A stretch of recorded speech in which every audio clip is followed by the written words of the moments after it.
All right, we're back. Yes, we are.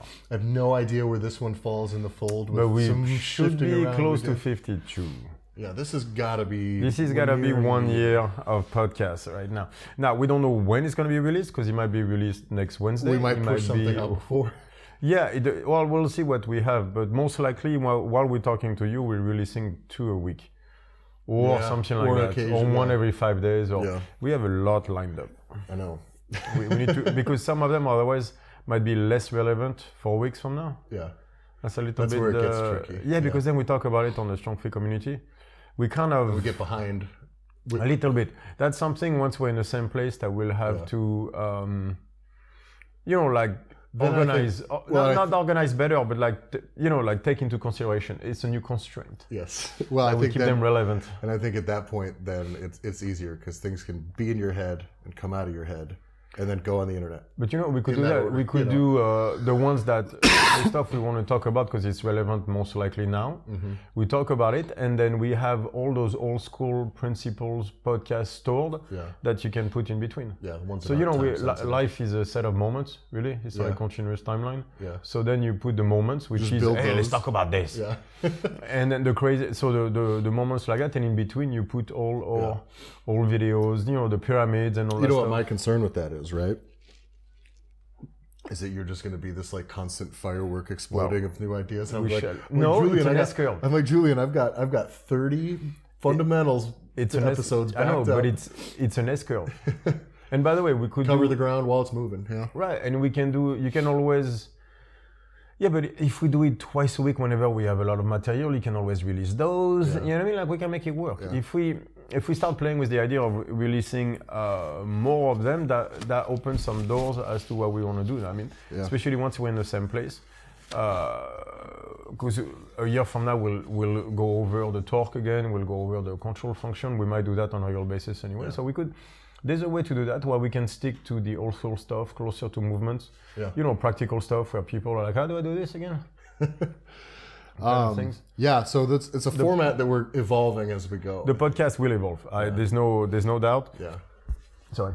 We knew it, like going in, I remember there were some limitations with timing and schedule that I knew were going to be present for the first year. Mm-hmm.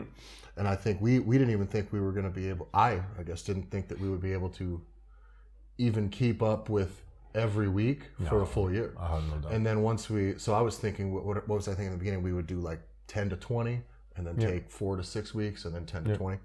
Because it's in the podcast business, there's no fucking rules. You can just kind of do whatever you want. Yep. Exactly. So, but as soon as we started, it was like, all right, Julian's moving pretty fast. Yeah, I have. But again, like there'll be a lot of going back to the old principle. Again, there's an evolution. That's the thing is people say, why don't you do this? Why don't you do that? Because I'm not there yet. Yeah. I don't think like that. I don't have I'm learning the podcast business. You have more experience than I do. I'm learning how I want to do it. Yeah. More honestly, let's be honest, this is what I'm learning. Yeah. How I want to do it. That's I'm sure there are other ways to do it. There are great people out there. There's a Joe Rogan doing their podcast and everything. They're far more experienced, and that's not me anyway. But when people look at if you look at actually how Rogan's podcast started, it was in his house. You know what I mean? Right. Like he talks about it with Joe Diaz. It was nothing. Yeah, it was just nothing. So there was all of those things just start and then grow as you do. Now what happens is you see some big brands that try to cut into that space, and they just come in and start hammering money and boom, boom, boom, boom. And that's how you do it. Well, the problem is it doesn't buy you. Nobody gives a fuck about you in the beginning, anyways. You got to be in for the long. It doesn't buy you content anyway. Yeah. It's the same thing. That long time and then get good at it. Like what I did, no, but that's, like we always talk about that. Yeah. That's what I did at my old gym. I made all my mistakes for 5 years. No one cared. Yeah. Thank God, no one cared. Thank God. But that's why from the beginning, people were like, do less of this. I'm like, no, this is not someone else's podcast. I'm not imitating anybody. I don't have any objective in mind. Yeah. I'm doing this honestly for me because it's a way to unload my brain. You guys have no idea how important the podcast is to me in that aspect. Yeah. Because if you had to stay up there and never talking about it, then I would just short a fuse once in a while. I mean, this allows me to go like, hey, this is I've been working on. And once I do that, it allows me to move on to the next stage. Yeah. So this is a podcast for me is a new set of constraints all the time, because it forces me to articulate my thoughts on idea, I show them to people, and from there they have a conversation that I can grow from. So one of the biggest growth that I have in my learning process is a podcast. 1 year has allowed me to grow tremendously, and so that's what the podcast is to me. It's my toy for me. It's another layer. Sweet.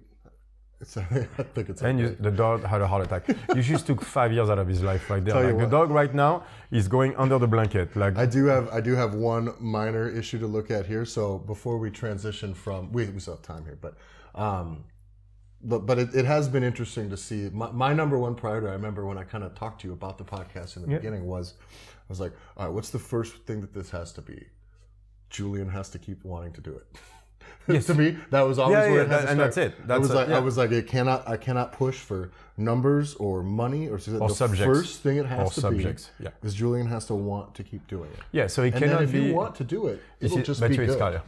No, it's Richard. Oh, we got the other one. Perfect. There you go. So let's regroup here. Let me refix the dropped battery and make a quick adjustment here. You have 5 seconds. Fuck. Right. 3, 2, 1. All right.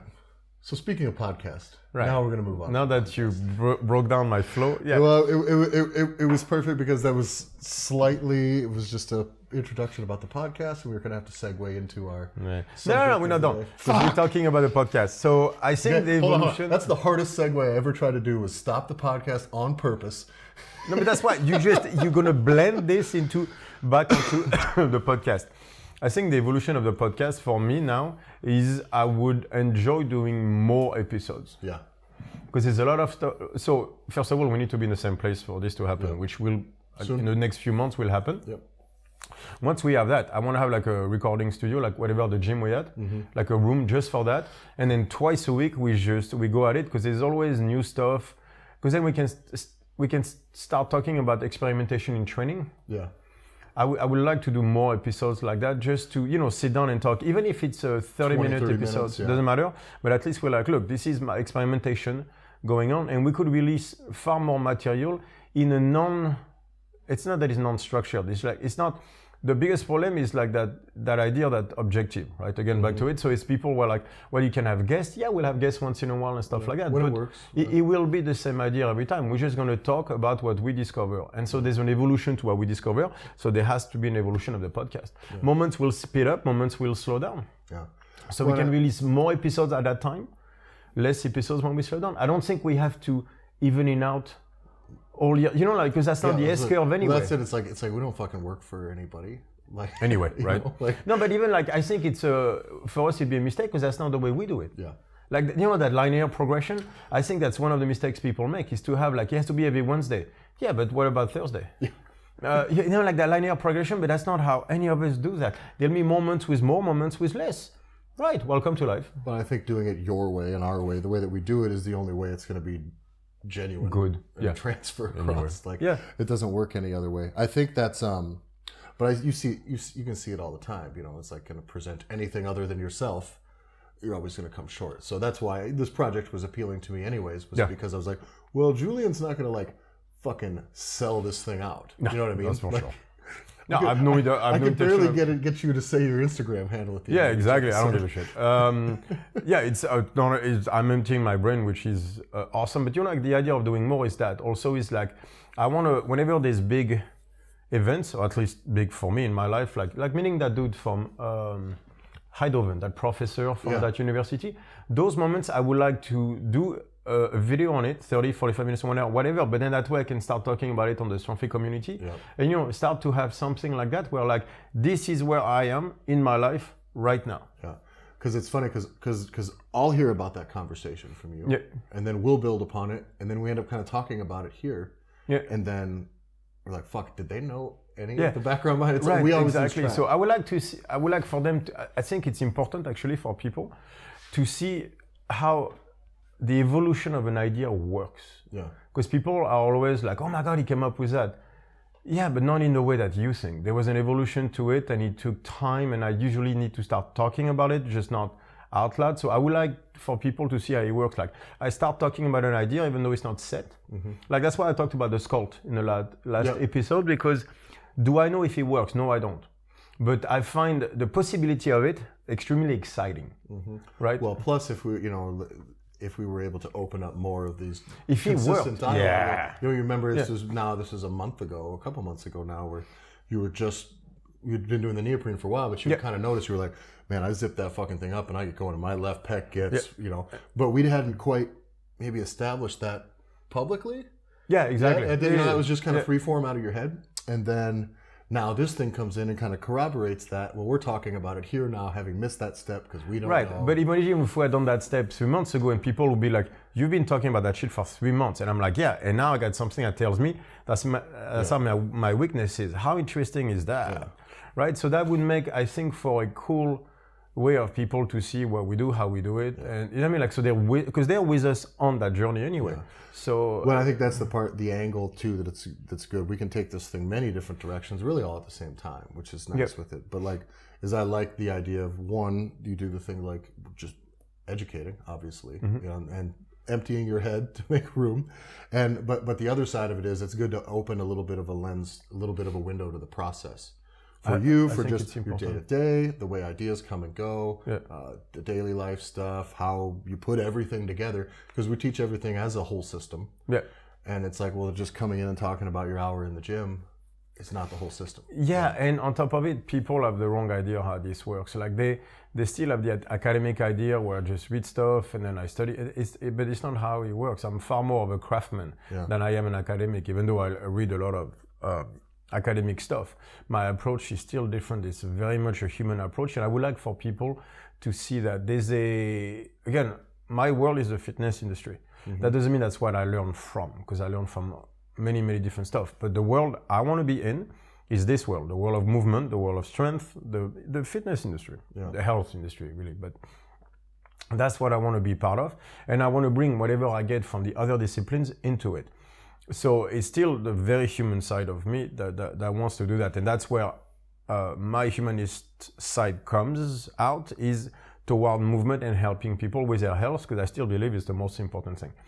But I would like to see how the process, I would like them to see how the process works, because I still think there is a cancer growing in the fitness industry. Sorry, it's been there for a while. It's not just the fitness industry, it's society, but it's a lot in the medical world, and it's starting to really, really impact us in ways that I still people don't realize. And there is a faith-based argument now that is being promoted more and more toward data and stuff like that, which is just a way to justify selling stuff. Yeah. And people need to see that. And it goes way past, and that's not conspiracy, Tyler and Julian talking. Like, we're gonna explain exactly what we mean today. We're gonna talk about that. And to me, this is a danger. To me, you know what the biggest problem I think will be out of this is that the good ones will leave. Yeah. The good ones will go like, this is, there is something is rotten in the state of that milk. Exactly. It'll make them just sick to be a part of. Right. And then they'll go like, I need to go somewhere else. But where? Right? It was the same thing with CrossFit. CrossFit, why did it blow up like that? Because there was a lot of people with the right intention in mind saying, I need a place where my passion can flourish. Right. What was that place? Global gyms? Certainly not, especially with a manager who was only interested in making money and how many clients are you bringing, and you can't do what you want because it looks dangerous and all that shit. So where else then? Then you had to go to academic world and do, the college +4, which most people don't, it's not that they can't do it, you just don't want to do it. Yeah. And then do what anyway? Train NFL team? Like, some people just want to help regular people, so now you have to be a personal trainer. Right, but out of what? Out of a small gym where the owner tells you what to do? It was such a difficult place for them to be, and CrossFit happened and say, within those constraints, do whatever the fuck you want. So that has allowed us to grow, all of us, I think. And I don't want to see that being narrowed down through the tyranny of metrics and the tyranny of systemization and the tyranny of money. Yeah. Which unfortunately is starting to enter certain parts. It's getting pretty, well, the industry now, obviously it's not, certainly wouldn't describe it as a successful from the results standpoint, but it's very successful from a financial standpoint. Very, like, so people have no clue. So the question we always ask is, right, is like, we talk objectives versus constraints, picking bad objectives, like, they're getting exactly what they want as far as I can tell. Objective-wise. Making a lot of fucking money. Right, yeah. but I'm not seeing a lot of societal results. Right. And so that's, by the way, out there, you want to make money, go online. Yeah. You opening a gym is not the way. Just 10 minutes on this. Yeah. You opening a gym is not the way to make money. You will lose, you will not make anything. Opening a gym will allow you to train people the way you want. But within 2 years, you will spend more time managing than you will coaching. So you will lose the fire on that. Yeah. Opening a gym is not the way to even pay the bills. Like honestly, you do it out of the kindness of your heart and you have the passion and everything, but understand what having a gym is. If you want to make money out of it, that's the wrong thing. To make money as an objective, not as because making money is a constraint. It's just, let's keep the doors open. Money.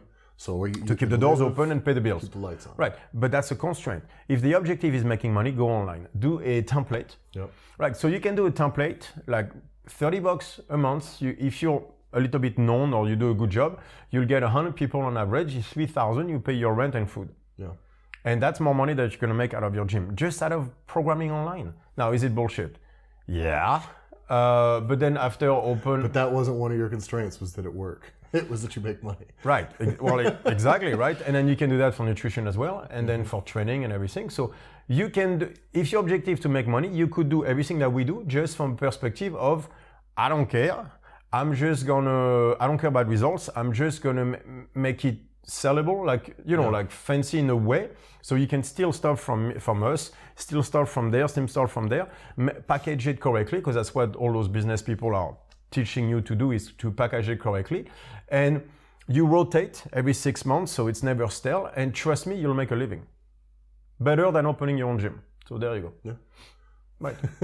And when you look in the mirror, you tell me what you see. Yeah. And that's the question is always, is like, well, why are you doing this? What is the point? So what is the end goal here? What is the purpose? I think we see it in the fitness industry and the nutrition side of things often, even in the medical, pharmaceuticals, like all of those things. There's always, right. So who's defining the purpose? That's really the question, right? So so if we are right about constraint versus objective, that means that the only way forward is constraints. Yeah. Right. So that means that whoever has control of the constraints decide where the ship is going. That's the truth, right? Because you can set objectives for you, but at the end, you're going nowhere. The only way to go somewhere is by setting constraints. So now that becomes the question. Okay, we're back after another round of technical difficulties. There we go. But I think we know... I was wondering why it wasn't red. I looked at it and I was like... I didn't even notice it, yeah. Well, and it was weird because it was playing. That's why. Because it was still moving. It kept on moving, so I was like, we're good. Yeah. Well, and whatever. Turns out we probably missed... We'll recap. No, we missed 2 minutes, so it makes a difference. Yeah. So let's roll on what we were just about, though, kind of talking about constraints. In the fitness industry. Right. So you would ask me the question, who determines what the constraints are of the fitness industry? Well, that's a good question, isn't it? Because we all think like we're going toward health and stuff like that. But, well, we need to talk whether it's true or not. And there are certain statistics in the world outside of the fitness industry that you're going to talk about that I think are very revealing, because I feel we face the same problem. And so to me, who defines the constraints in the fitness industry? It's the food industry. Yeah. It's the supplements. It's by far, it's how many billions dollars a year? It's huge. Yeah. It's huge. Like there's just someone who commented on Facebook that I would say whey protein is basically like the same type of protein as milk and yogurt. Mm-hmm. And he's like, well, no, there's a lot of this and a lot of that. And look at the study. That's literally the post. Yeah. I'm like, okay, what if that study is completely right? But you're assuming that the whey protein stuff, like they did the study on, is the one that you buy at the store. And also, if you bought that, if they did that study 4 years ago or 2 years ago, I hate to break it to you, but the way these supplement companies turn over, in ownership, in closing and opening, in completely changing the way they supply everything. Yeah. Look at I think there's other companies, I won't name any names out there because I think they've kind of gone away, but that were advertised like very premium this, premium that, premium this. It was wonderful. They just kind of said those words and it worked, and then a little bit later they just kind of stopped saying them, but people assumed that was still the case. Still the same, exactly. And it's fucking and it's not, yeah. And we had that with Progenics and all that stuff. And by the way, you're also assuming that because it's true that, let's say, for whatever, that all that stuff is in the whey protein that you're getting. That doesn't mean your system is processing it in a way that you're actually accessing those things. Well, yeah, what does it matter to you in the end, right? Not just what's in it. I don't give a shit. Right, but what if it's in a format that we as humans don't process it in a way that it delivers what it should do? For example, let's say you take a growth hormone booster, right? Most growth hormone is produced at night. Yeah. So if you take a booster during the day, what does it do? Should make you really sleepy. Right, or not doesn't do shit because your system is like, that's not what I'm doing this, dude. Yeah. You know what I mean? That's why you don't take a sleeping pill before driving. Yeah. Because they are timing on stuff like that, right? There's a timing to protein, there's a timing to everything. If we don't respect the timing, then will your body assimilate the stuff? See, I find those comments very relevant because then they can go and say, there's way more to whey protein than just milk. And I'm like, really? Well, you know, and so much of this is based on money and advertising, right? So you had mentioned earlier before we cut out that, you know, in the beginning, especially in the bodybuilding world, it's just it was magazines was really the foundation of the fitness culture. It was magazines and the Global Gym, right? Yeah. And so in these magazines, they don't make money on subscriptions, and I'll get into some of that here later too, but they don't make money on subscriptions, they make money on advertising. Let's talk about that too. And so what would happen is they're taking all of this advertising from supplement companies. Okay, so break right there. Explain what you mean. Explain what you mean with a subscription. People need to understand this. So speaking of chasing the wrong outcome, right? You're chasing. How do people game the system? So here's what happened, and I had gone through with the deal. I'd read quite a bit from this guy who was a kind of an old school, did a lot of magazine publishing, advertising for some of his products. It was a small technical electronics company, but they're advertising in these very niche publications that had, you know, they would say how many people, obviously, right? If I'm going to buy advertising from Julian and you sell a magazine, I want to know how many people are getting your magazine. How many people are reading the magazine? Right? What are these people into? What I want to know is how many people are reading the magazine. But that's not what you're selling me. So they started, what they did was they started restructuring, because if you look at it on the surface, you're like, if I'm a magazine company, I want to make my money from some advertising, and hopefully I make some money selling the magazines, right? But basically, it had changed over time to where now they well, this isn't just now, this is years ago that got to this point. They would basically just completely give the newspaper stand or the bookstore or whatever, they will give them all of the magazines. But and they would you're saying for free? For free, meaning they would pay, how did that work? Yeah, they wouldn't even charge them for them, I don't believe. Or they would get paid for what they sold, and they would tell them to keep the rest. Yeah, for what I saw, but then they get to a stage now where they actually give the stand because for free. If I give one Julian condition. 500 of them, I get to say that we sold 500 So, by the way, of them. that's the condition, though, that you told me about. Is like, we'll give you the newspaper for free at one condition. You do not return it if it doesn't get... sell, don't return it. Exactly. That's the condition. Why? Because that way, you can tell. So if you give me 500 newspaper and I don't return any, you can tell to your advertiser that you sold 500 newspaper. Yeah. Oh, and the numbers are usually... That's a dirty trick. The numbers usually had been, this was still a decade or so ago, and the numbers were below 10%, and then I think slipping below 5 to 3% of the magazines get printed actually get sold, which means 90 to 97% of the numbers, the statistics that now you as an advertiser are going off of your value, the value you're seeking is completely false. Totally fucking false. Yeah, it's a complete scam. This guy it was a really interesting approach he had to it too, where he would do some limited things with only one magazine at a time. And if he didn't get the right ratio back, he thought things were fishy. They would do what's called tear sheets, where they would show you your ad, right? Yeah. And he would say, I need to see a whole magazine. So what they started doing is sometimes they even stopped putting the ads in magazines. It was too much extra work. They just print it one time and fucking show you, here's your ad, it's running, because why even bother with the magazine doesn't even have to exist at this point. The whole thing turned into an industry that was that bad? Yeah, an industry that started on really a pretty legitimate, magazines, you know, it's a pretty, there was newspapers and there was magazines. It was normal, legitimate, became like mostly rooted in completely fraudulent Why would you data. print it since no one is going to read it? Totally fraudulent. And then they wonder data. why the printed press is going out of business. Yeah. I didn't even So it went that cool. far. Yeah, it was very cool. So he said he reckons that everybody, if you're going to do any publication stuff, you must require them to send you the physical copy of a magazine. He said sometimes ask for 2, just to be safe. And he said it's an industry ripe with fraud now because they started chasing money, and it didn't have anything to do with the magazine. They only chase, I need these people to keep buying. They had an ads. objective, which is money, instead of a constraint.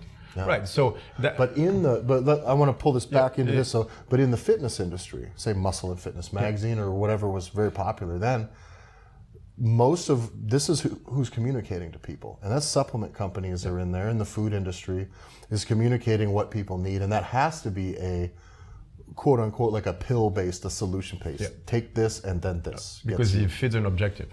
Because getting closer to your goal is good. And it's linear, just like it's linear. Everything. It's like you take this, you get this. Yeah, exactly. So you know where I saw that the most, and it was in Barcelona. So we went to the Arnold, where your wife was. The Arnold Classic in Barcelona, right? Arnold Europe or whatever they call it. And I'm looking around, and this is where I saw one of the issues that we need to talk about. Is I saw people with food issues. That's the best way I can describe it. Like all those people are supposed to be toward health. You had, because there's in everybody the space. In the Arnold, right? You have at the Arnold, you have everybody. You have the pole dancers because it's a competition, competitive sport. You have jiu-jitsu. You have bodybuilding, obviously, but you have powerlifting. You have strongmen. You have the guy that jumps from bar to bar, like whatever they call. What would they be like? Calisthenics. Calisthenics. They have that. So you have all types of sports. So it's all fitness in this. All people of the normally the health to movement people. And I've never seen people latch on food like that in a long time. There's a guy who was selling protein ice cream. Right. And so people were going around with jars that big, like a liter and a half. Yeah, but it's protein. And the guy next to me is selling mochi balls based with whey protein inside and all the stuff where I'm like, guys, like, and you could see on people's face, like the stand that sold the most was the pizza place. Or the guy next to us who sold like meals, prepackaged meals, heated in a microwave. And everybody, all the CrossFitters, all the guys, went there because that's healthy. And I'm like, guys, like, we have an issue with food. There's an issue with food and self-control. Like, this is how they manipulate everybody through food. Those are the people, the food industry is who controls the fitness industry through the constraints. And trust me, their hook is very, very deep. We are now dealing with food as a major addiction. That's what I see with most people. People cannot control themselves when it comes to food. We see that on people's reaction when it comes to food. Like the post of the guy right now is like, there's way more to this than to whey protein and just this or that. I'm like, really? We found rat's hair in forms of supplements, and that no one is controlling what's happening. Jack 3D killed people. Listen, I can tell you, Felix, when I was with Massonomics, when we had built a significant following by this point, and we had decided how we were going to take that thing, right? We just started it. We didn't have a plan. Plus, we didn't offer any service, right? What are we going to do?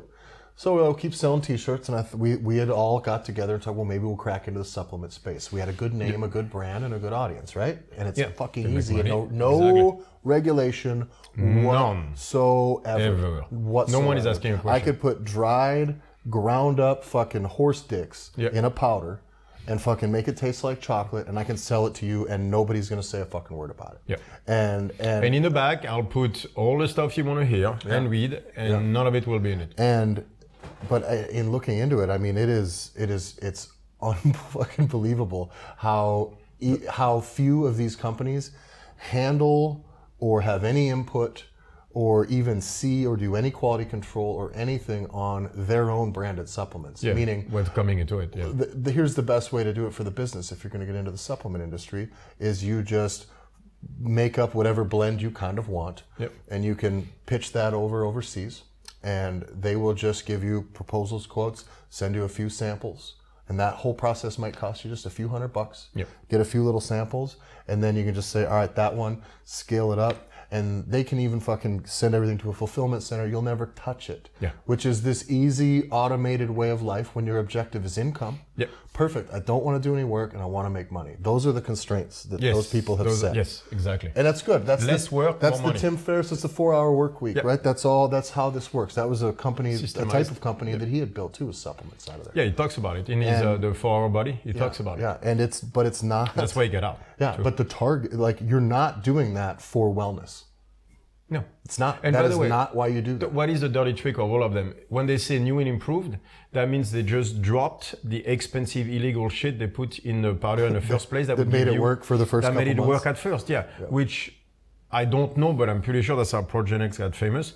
Because remember when they had that dude, like the no carb guy, he had control. You know the story about Progenex? All right. Well, so all I know was the kind of swap in the quality. All of a sudden that had changed as far as in the types, the type of way they were, the type of protein. So, but what happened at that time was before that, the guy in charge of producing the whey was that dude who used to train like that white lean receiver from the New York Giants, remember that dude? When they won, anyway, he was famous in the bodybuilding world. He was a no carb guy, zero. He was all about protein. I don't remember how long ago this would have been. And he was all about getting lean and all that stuff. He was a famous guy. He was actually on the CrossFit Journal. No shit. Right, and that's when Progenex started. He came on they did like a 1 hour, one of those 7 movies. You know, like it was so well made. Like 7 is responsible for a lot of stuff with with CrossFit, not always the best ones. But his videos are so good, right? Well, that was one of them. Yeah. And the guy was like 100, have less than 100 grams of carbs a day, more than 100 grams of protein. If you do that, you're on your way. And he has that entire 1 hour stuff where the guy is extremely convincing, right? Yeah. And that's where Progenex started. And he is the one who was giving them the powder itself. So Progenex starts and explodes, mostly because of that video. They start to sponsor, and then everybody starts taking it, and it does help recovery a lot. Because I tried back then, right? Yeah. It helps recovery, but it's low carbs. In it, you put aspartame. And at the time, the CrossFitters started saying, at least that's what the people from Progenex told me, like they don't want aspartame anymore. They want something more. For the French accent, that's aspartame. That's the artificial sweetener. That's not what I said. Aspartame. France. Aspartame. I just want to make sure they knew the right thing. So aspartame, like they wanted something more, blah blah blah blah blah blah. More whatever paleo. the fuck it is. A little more paleo at that point. Yeah. Exactly, more paleo, right? So what happened was the guy was like, no, you cannot have control of the production of this. Mm-hmm. This is only me. Right, and it's like, and I deal with aspartame. I don't do the other stuff because he didn't want sugar on it. That's why, because he's a no sugar guy. Yep. Right, so they thought about it. They wrestled control of Progenex production from him, and now it's new and improved Progenex. And from that day on, it stopped boosting recovery. Regular ass protein. I don't know. Yeah. My guess is there was some really expensive shit in it that stopped being in it. Yeah. Well, but at first, it is true that you recovered a lot better. Okay, so I will draw a comparison, but again, I do not know what happened. I will just talk about something that I know with a product that I took when I was in the US, when I got there at like 25. I used to take Cell-Tech, which was a creatine-based powder made by Muscle Tech from Canada, who happened to also produce a lot of pro-hormones and stuff like that. So yeah, that was the big... Hydroxycut. 20 years ago, that would have been the big pro hormone boost was about then, yeah. 15, yeah. And Hydroxycut was in too. That shit was fucking, I don't know what they put in it either, but anyway. So I take Cell-Tech and oh my God, like I've gained 5 pounds of muscle, but I'm getting leaner and I'm in the gym. Assistance work shoots up. And I remember a dude saying, why are you taking steroids? It's bad for you. Like, but I'm not. It's like, stop lying. I can see how you look. And I was like, I'm not lying. Turns out, my guess is, I was lying. Because all of a sudden... Okay, looking back, there is no fucking way this was just creatine. Yeah. There's no way. They were at the minimum in that shit pro-hormones. Yeah. My guess is full steroid. Yeah. There was a rash. So the pro-hormone stuff was in there, and then it was also not really illegal. Yeah. That case specifically I don't know of. But then there was somewhere they had also been able to market and sell them products as pro hormones before it came down with the hammer. But it was actually steroids. And the problem is you were getting people who were afraid of taking steroids because of the side effects. Exactly. And they were choosing this. Well, it's not quite. It's a pro-hormone. Yeah. And the issue is none of these people, so it will still shut down your testosterone production. Obviously. It will still aromatize to estrogen, and you are not taking any estrogen mitigating fucking drugs, and you're not post-cycling. And the quality is far worse because now you're ingesting it, so orally, liver, so your liver kidneys, is fucked. your kidneys are getting fucked, and the product is very strong. And now we don't even, at least most of the stuff back then, the testosterone or whatever they were taking was done in pharmacies. And there's guys, it was better quality than the shit you had to ingest legally. Yeah, and there's guys I know who really, I know the guy, truly, it was he wasn't trying to do drugs by any means, but he took these. He was just really, really susceptible to what's it, gynomastica? The bitch tits, puffy tits right up. It's called bitch tits. He had to get them fucking surgically cut out after like that's one the only way. And like because it can mess you up reproductively, all because you thought you were taking something less harsh than steroids. And so my thing is, they're not trying to help you, is where this whole thing is. They're not trying to help you. The cell tech, it did help me at the time, but guess what? I swear, like looking back, the amount of progress that I made in a few months, even then I should have gone ding ding. But then I was like, I don't care, it's working, I'm 25. Yes. And I can say, at the time, I'm not on steroids. Bullshit. Yeah. Whatever the fuck that was in it. Yeah. Like, I would not pass. I bet you I would not have passed any test whatsoever back then. I don't know what they put in it, but motherfucker was it strong. And so a year later, I take cell tech. I'm like, man, I must have gotten used to it because I don't get the same effect. Yeah, because it was a new and improved formula that just came out. And I was like, new and improved, it'll be even better. No, it won't be. Yeah. So I think that like the supplement industry, the food industry, all of it is now set upon. You can almost see like they're trying to make money, but the problem's not getting better. Therefore, there's a larger pool for them to continue to make money off of. And more is better. And I really don't know how to not get conspiratorial about that, because it's kind of fucked up. But maybe it's just money. But my thing is, I've seen behavior. This is an addict behavior. They were throwing protein bar like that, and people were fighting each other just to grab one. Yeah. You could do that with crack. Dave Chappelle had made enough jokes about that. Yeah. Like literally, you'll get blowjobs for protein powder. Yeah. Like it's really not that far. I bet you some people snort it. Yeah. It's literally at that level. We are, and in the fitness industry, we are turning people into addicts, food addicts. Yeah. And the food industry does it too. Like we're going to talk about it because I think the food industry is pushing more is better. And that's what I see with the nutrition stuff now is you need more protein, more carbs, more everything. Like you're telling me eating more food, like the problem is we don't eat enough. Yeah. That's what you're saying. Like we're going to talk about that, but first, because my point is that we are turning into food addicts and the industry is just pushing that. Yeah. But then you had a very good conversation. Well, I want to touch on this piece first before we get into the other one. Is there was a deal, and this was just what I was about to segue to before we cut out. That's what came in my head again. Was that there was a thing that had come out recently. It was a guy from, I'm not going to say the name of the pharmaceutical company because I only know a few and I don't know which one it was. But he was the CEO of this big publicly traded pharmaceutical company. And he said outright, he says, I am not don't work in the best interest for the health and wellness of the people, of our clients. That's not who I work for. I work for our shareholders. Yeah. And my shareholders do not care how many people we get better. Yep. That's not how this. So when you create the constraints, and there's always like this, and when you start mentioning this, when I start framing in all of these things that I think or believe could be going on in the space of what the constraints are. Exactly. I always look at systems that are flawed and why they're always trying to protect themselves. And it's because there are constraints in place. Yep. You know, a publicly traded company, the obligation to the shareholders is growth. Yep. And not only that, not steady growth. Cannot be steady growth. If my growth rate is whatever's a good percent, let's just say it's 1%, and we are growing, profits are growing by 1% every year, you'll get 2% every year. 2 years. That seems good. You know what I mean? If I was a house painter, and every year 1%, but like I don't know. But even 3%. What if you're also making a lot of money? How much more do you need, right? It's so strange. That's not how this works. But that's not how this works, because a publicly traded company has one obligation, and that isn't just profit or profit growth. The profit growth has to accelerate. or else fuck you. The growth has to be higher than the expectation of the growth. Yes. That's how you make money. That's the big one too, is if I say, well, we're expecting 5% and it's only 4%. So even if you say expecting 10, you get 8, you get hammer more than you say we expect 4, and you get 5. Yeah. And the problem is you're hired as a CEO only if you tell that you expect a lot. Yeah. So the system is completely rigged. Yeah. And that's not rigged, actually. They're not even flawed. Yeah.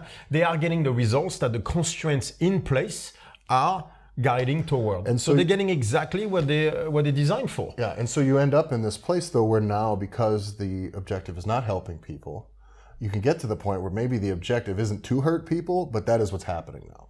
Often, is you have an entire society where the culture is pill, pill, pill, if you will. Pill solution, no change, not change you, don't change what you do, your behavior, no, just take this. And they start creating issues like the opioid problem and all that stuff. And now they start making money on both sides of it. Now. That's just a symptom of it. Yeah, on exactly. Overdose medication, on rehabilitation medication. Because now the rehab, by the way, they have not blamed the doctors yet.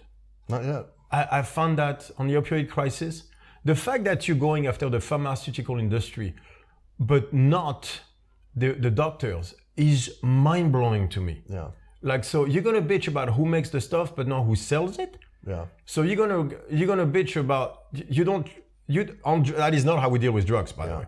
So there was a thing the other day where this is a guy who does, on that subject, making money on both sides, right? He does he does drug treatment, and it's usually pretty severe cases that he works with. And I don't know if you noticed the numbers. I'm going to be close with this. Don't fucking quote me on them, but I believe the numbers on like inpatient drug treatment sobriety after 12 months, I think is between about 3 and 5%. Part of me is thinking it might actually be 2 and 4. That's baffling. So what you're saying is that people that go into treatment for sobriety, for alcoholism, basically within 1 year, the success rate is 5%. 5 out of 100, 1 out of 20 will not drink after a year. And the number that this is the number actually that came in from this thing. If I remember right, when I was around some of these facilities, I think the actual rate was more like 2%. It was like a 98% failure rate, if I remember right, in the places that I've been around. And so the statistics are not good.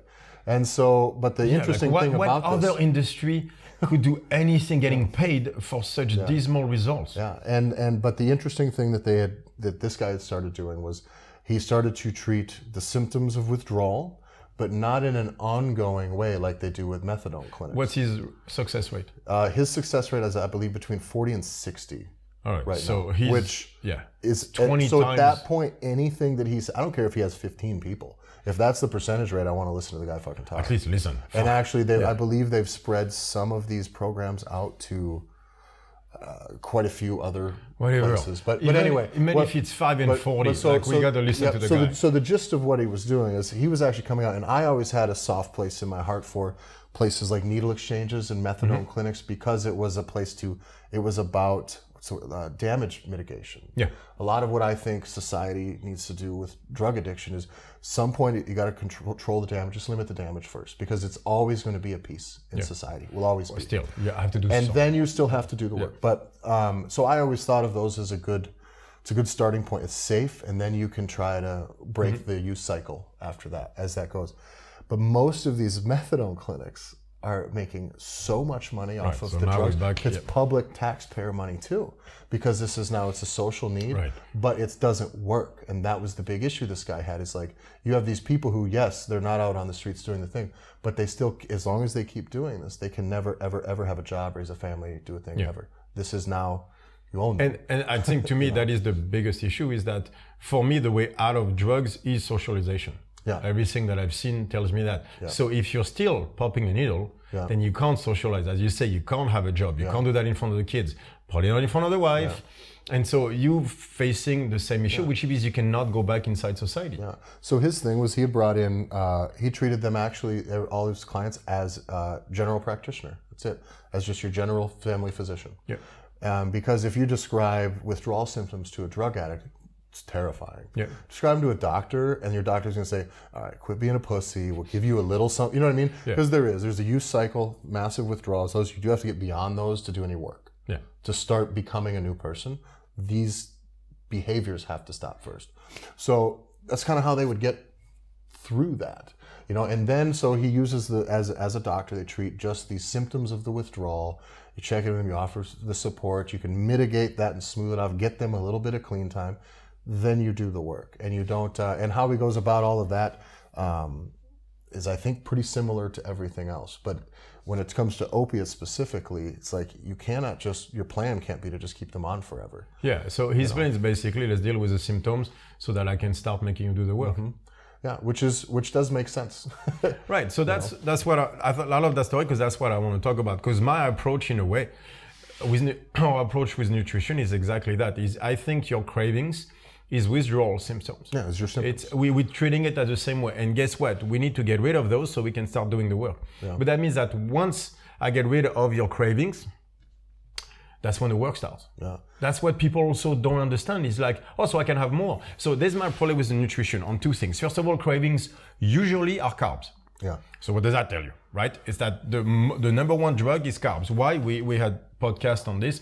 I believe it's a way to numb your signals personally. But the first thing we're going to have to do is get rid of the cravings, because otherwise you cannot do the work, right? That's where it starts. But you're going to have to break that use cycle. Yeah. Break the use cycle. Yeah. We're going to have to get you off of that much carbs, because obviously you can't control it. And the cravings are telling you that you are, in a way, addicted to that. And we need to cut the symptoms of withdrawal, which is the cravings. Yeah. Right. And at that point, if people understand going into it that it's not going to be fucking easy, and there's going to be noise, and your brain's going to be in your own fucking way a little bit, like more than a little bit, that's better than saying, listen, I need you to not eat so many carbs, and you going, fuck, but deprivation. And then every time you fuck up, it's this spin out of control thing, because you didn't, the expectation didn't match. Right. So how do we deal with carbs in today's nutrition, fitness industry kind of thing? There's two ways. Either deprivation, which means look at it but don't touch. You know you want it. The cravings are through the roof, but you're going to go, I'm not going to touch it. That has never worked for addicts. Ever. No. It never works. Like, there's plenty of stuff on the mice. The point was let me go into this one more time. This thing. That's a very funny point that you made, is because that doesn't work on addicts. The just white knuckle it thing, right? We talk about setting a constraint, right? Well, what are the constraints you want in your life if you are, say, getting off of drugs? Is I want to be happy, because I wasn't before. I want to be able to work. I want to be able to take care of my family. You want to be able to do all those things. Those things should matter to you. Staying off of drugs is just a thing that has to probably happen in order for those things to happen. That's the constraint. Because that's in the way, right? But what happens so often is people who just knuckle it, they can't get any of this other benefits because they're fucking miserable, and you're not doing any of them. And they hate all you're doing is not doing the one thing. So all you're hung up on is no drugs, no drugs, and no by carbs, the way, no carbs. Now you blame your family from stopping you from doing drugs, so you fucking hate them anyway. Yeah. So I think that's important. I didn't want to interject, but I think that's very good. Because that's exactly the same point. But that's what I see when it comes to carbs. So the first one is deprive yourself. We had that with people. Knuckle. So you know what they do? They do the fasting. Not everybody that does fasting do it for that reason, but I see a lot of people that just want carbs, they can't have it, fast for that reason. And then what they do when it comes 5 o'clock, they go fucking nuts on carbs. I'm like, but you're just not taking your heroin in the morning. Right, but what's the difference, right? They say, well, I'm getting the benefits. Not really, all you're doing is depriving. It's a horrible life. People have a horrible relationship with food.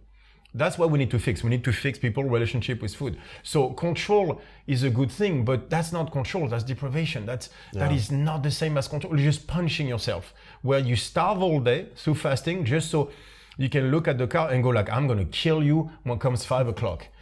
That is so fucked up. So that fits the addiction, if anything else. And then you're gonna hate everybody that makes you not eat until 5 o'clock. So now you hate your coach, nutrition coach, or whatever, because it's making you not eat. But you can't wait to pound that croissant 5 o'clock anyway. Which the point is not that. The point is not wanting it. That's the point. Otherwise, you're never going to be happy, as you said. And then the other side of the fitness industry is, don't worry, have more.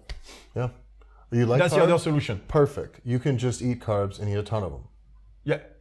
That's how they sell you diets now. It's like, you want that pasta? Have it. here's a list of a few different isolated scenarios in which carbs prove to move this data point up and this one up. So here you go, take carbs. And the problem is if you're going to white knuckle it, though, you can read some other studies with the same fucking thing behind them that are going to say that carbs are horrible. Yeah, exactly. So that'll make you feel a little better about being hungry all fucking day. Yeah. But like, that's the problem, is you're working against yourself. You never end up in an ecosystem that works for you. Exactly. The whole environment's fucked. Right. And so what do we want? We want to change the environment. What does that mean? A healthy environment. A healthy environment is an environment where you don't feel deprived all day. Where you... Like, how much time is spent each day thinking about food? Like, talk to regular people. Like, it is insane. I don't know if I mentioned this on the podcast or just you. I'm going to say it again, but I had some family that had visited. Yeah. And it was maddening. Right. Because every morning they're like, it's like, where are we going to go for breakfast? I'm like, great. So I got to pack all you up. We got to go to the fucking thing. I got to go and I got to sit down. We got to order. It's an hour and a half. I got one day to take it. All right, hour and a half burnt. Hope you guys are 8. By then it's 9:30. We go, get in, 30 minutes to get into the city. Yep. An hour and a half in the city, it's 11:30. Well, what are we gonna do for lunch? I'm like, fuck me, are you serious? Yeah, so now... I'm fucking 300 pounds. And like... We've been walking for an hour. Yeah. And I'm like, you weigh $180. Yeah, exactly. And you have to eat right now. Are you fucking serious? Right. By the way, can we talk about that? Because isn't that the weirdest thing ever? We have people like, I weigh 105 kilos, like 231 right now. You weigh... About 135. 135, so close to 300 pounds, right? We eat less protein than 99% of people out there. Yeah. Like, I eat 100 grams of protein a day. Yeah, I'm at maybe 2, maybe, not even. I'm at 120 maybe. My consistency fluctuates. Most don't. You don't fluctuate in your consumption that often. I don't pay attention. Mine responds more to my training than most of the people that I know. Probably. Sometimes it's more, sometimes I might have 100. Sometimes I might have 200. I never sweat it. I don't crave it. I don't overdo it. I don't think about it. Yeah. I don't think about food. Like, you know what I think about? Quantum mechanics, all the shit that I do, because that's what interests me. I do not want to think about food all the time. Like, first of all, I'm at 105 right now, but I was at 99 kilos like 3 months ago. So I've gained 6 kilos of muscle and probably dropped some fat while being on 100 grams of protein. They're fucking lying, not lying to you, but this is it's bullshit. It's complete bullshit. I think though what happens is if you're in a situation where you're a bit in a cycle like that, right? And you're gonna grab on to any confirmation bias that's gonna tell you it's not bad. Like all addicts. And so if you are a fucking carb guy, or let's just say it's carbs for you, and I am selling some sort of carbohydrate rich product, whether it's a supplement or just food, I don't care. Well, it's pretty easy for me to get you to stick with your carb lifestyle. I just got to keep offering good carbohydrates, and I just got to tell you the 50% of the studies that say carbs are good versus the 50% that say they're bad, or whatever. I just pick this side of it and show you, and even you won't even consider any information that says or that there could be information that says that you shouldn't eat if carbs. There is, they're lying. Yeah. No, your side is never lying, but their side is lying. Or they're mistaken, or they're driven by money. Like yours isn't. How come the answer is more? But like we've said, that's how you can tell that you drew this conclusion the other day about how somebody's what's the word I was looking for? What it takes to convince somebody of something, like, is so rooted in their own beliefs. Like, if I'm going to change your mind based on a fact, it is going to take much harder, much more thorough, many of them. so many facts. So much time. If your belief is very deep seated, and when it comes to an addicted mind, belief is everything. Is everything. Because belief is everything. They believe that they can do anything. Right. I mean, you take a drug addict to a small town, fucking in some foreign country, he's gonna sniff out a good time. You know what I mean? That energy that they have and that resourcefulness that they have for drugs, if they use 10% of that for anything else, they'll have a fucking great job.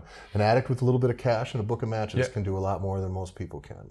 And it's right? crazy. Isn't it insane? But that's belief, right? I mean, trying to change that mind. You try to tell somebody who's been told forever that they need 1 gram per pound of protein, you know, that they're gonna say, "Whoa, no," because I believe that so hard. I ate so much. I have so much invested into this far that I cannot Imagine a world in which I was let's wrong. talk about that measure and everything. Like what kills me with the conversation is the idea now that is being sold that more protein means more muscle. Mm-hmm. You eat more protein, you're going to build more muscle. I'm like, when has that ever worked like that?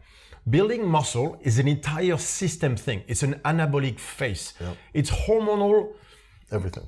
It's hormonal everything, but even the rest of your system has to cooperate. That means your mind, your fucking software has to want to go there. There are so much things that goes into building muscle. That adaptation is a full change of you. It has to be. And that's why it takes something like heavy carries, loads on the ball, combination of because impact your sympathetic and volume. has to fucking go through the roof. Hormonal system. Growth hormone has to be released at night, so you have to be sleeping correctly. And at some point, your body says, I'm choking myself. Jesus, you're doing some real shit. We better turn you into a real fucking man. And even that cannot do it forever. No. Because your body's like, dude, you have to stop chasing the fucking bear. Like, because it's an S curve, you're going to have moments where you stall.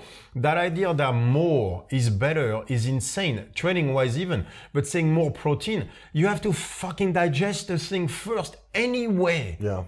Like that idea, by the way, if that were true, we all be 150 kilos worth of muscle. For sure. Like go to any global gym, all those guys want is 5 more kilos of muscle. Not fat, obviously, kilos. So you think just getting protein, first of all, would increase your muscle, but not your fat.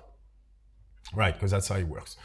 And after that, if it was that easy, but we would have figured the shit out, but how come it doesn't work? Let me put it this way. How come it's not working? Yeah. Like people just shove 300 grams of protein a day and they're fucking skinny fat, or even like at 80 kilos, or why are you not, oh, it's my genetics. I'm like, bullshit.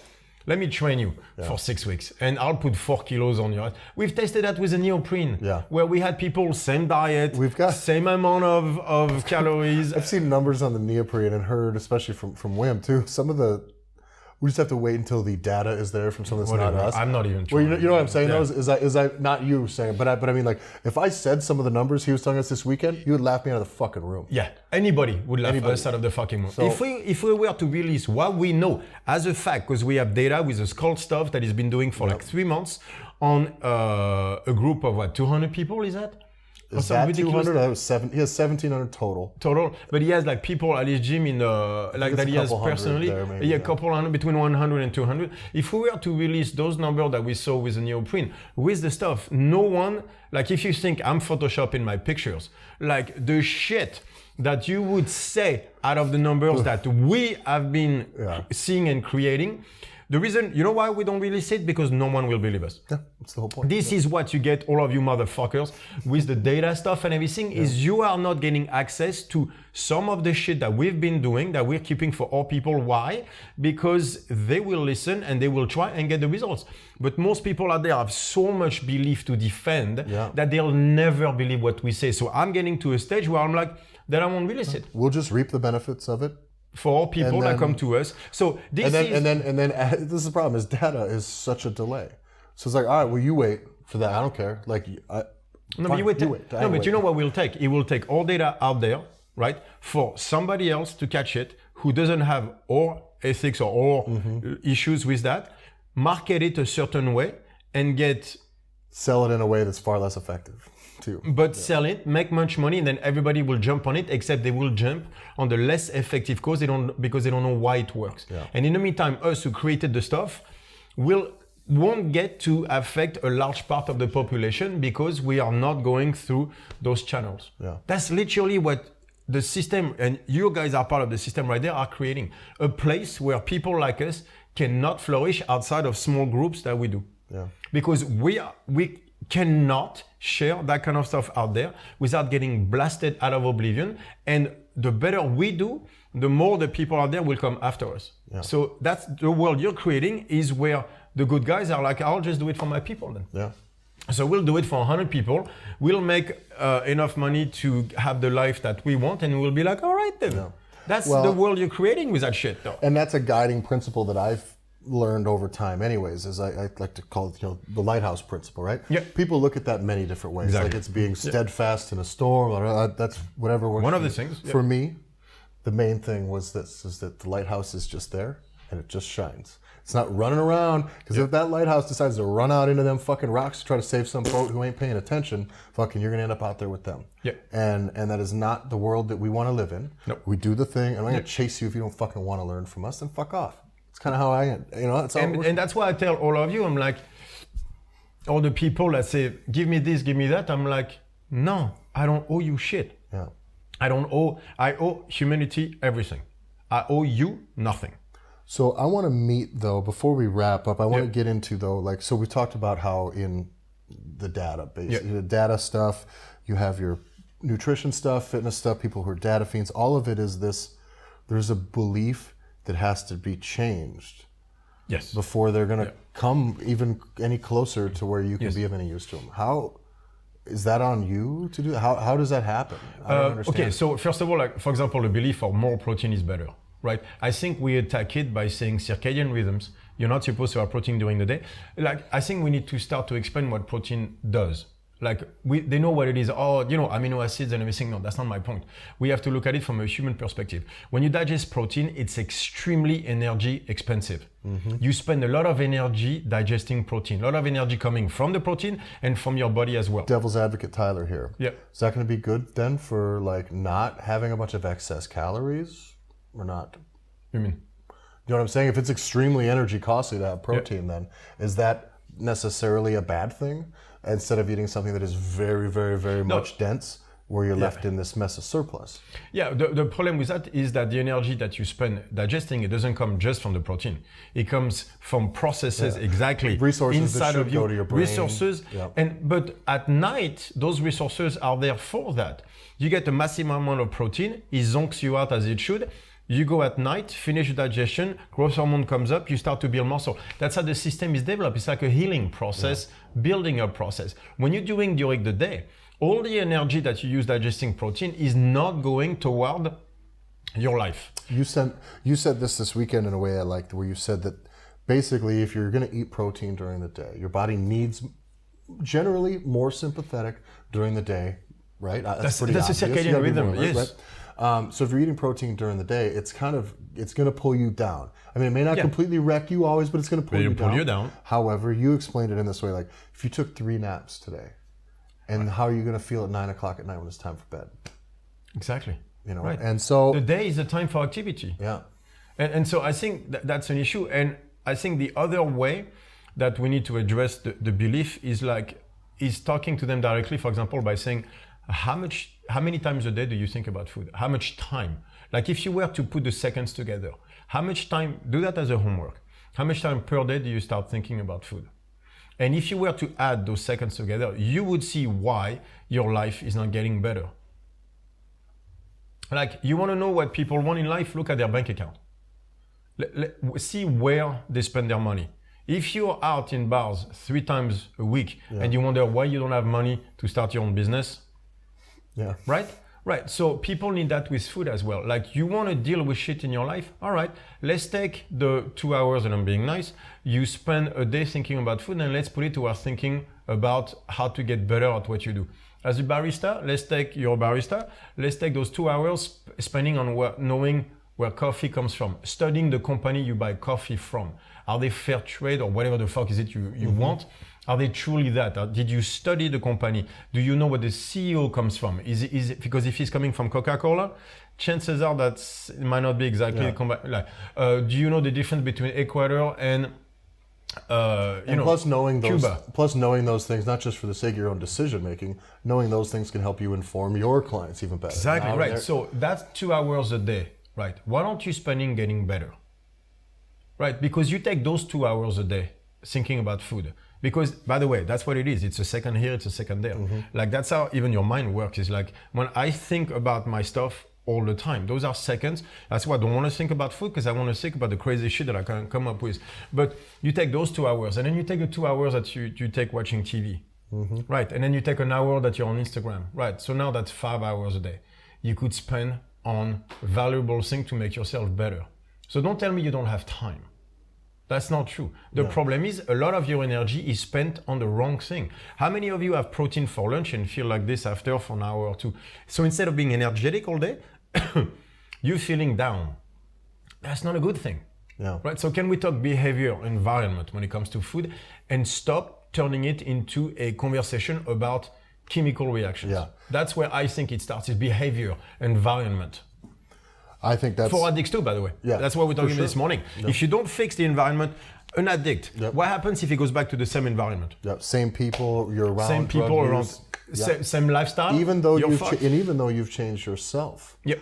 If you go around that, the problem is it's going to infiltrate. Your environment always will. And it will win. It's your environment's win. job Yep. is to break its way into you. That's the way it works. Yeah, that's the way it works. Yeah, and you will win. Yeah. Right. So even though you're like, no, I will never touch again. They always do. And people always say this: physical environment is with humans is like that's the one thing that separates us from other really smart creatures. Like, we can manipulate our environment. That's the biggest Meaning, difference. we can get to change choose it. Yeah. what comes into us via our environment. Yeah.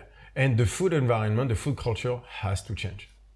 Like this is what I saw in I saw it before, don't get me wrong, because I deal with enough. Go ahead. I deal with it all the time, but this struck me as so obvious when I was at the Arnold. I was like, you all have food issues.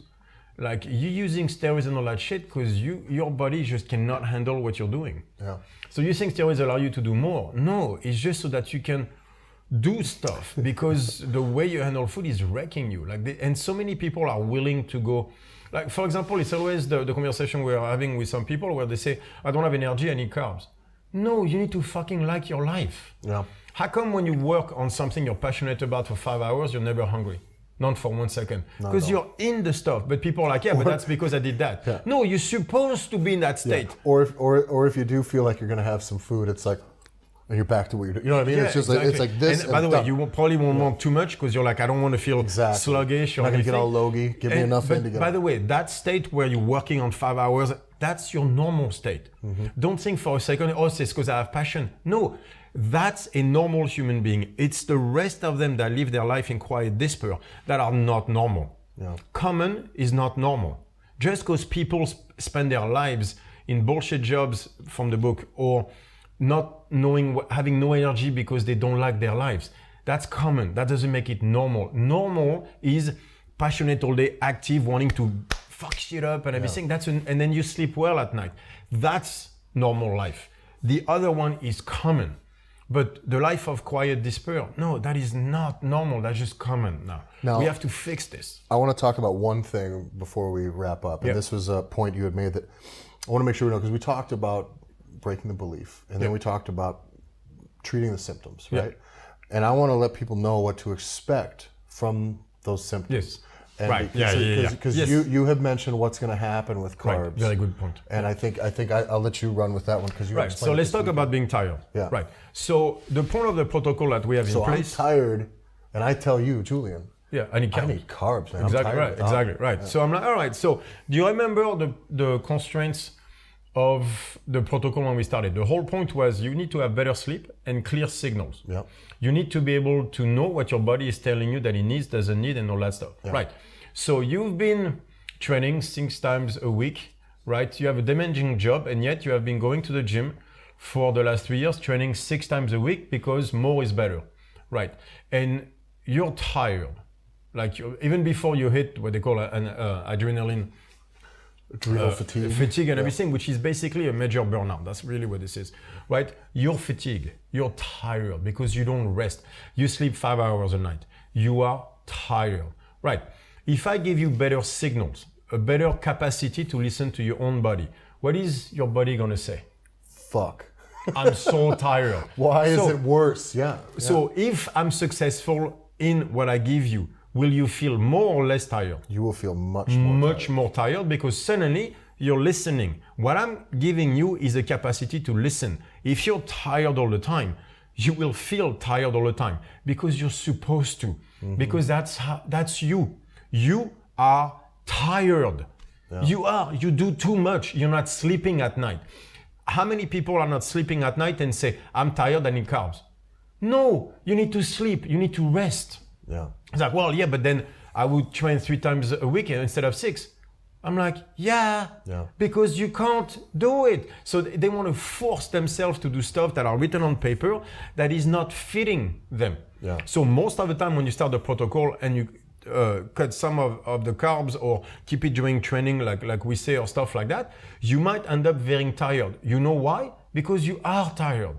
It's a signal that you need to rest more. Yeah, because if you are, and you're like, I'm so tired, I'm just having carbs, I'm hammering energy drinks. I'm like, okay, well, just so you know, like, if that's what you need to do to get through your day job now, your miserable day job, if we clear up all this stuff, you're going to sit at that desk and go, fuck, now I'm really miserable. And because you've been, like you said, carbs is a form of deceit, as a way of making yourself feel to numb your signals slightly a way you want to feel. Bad. Yeah, less bad.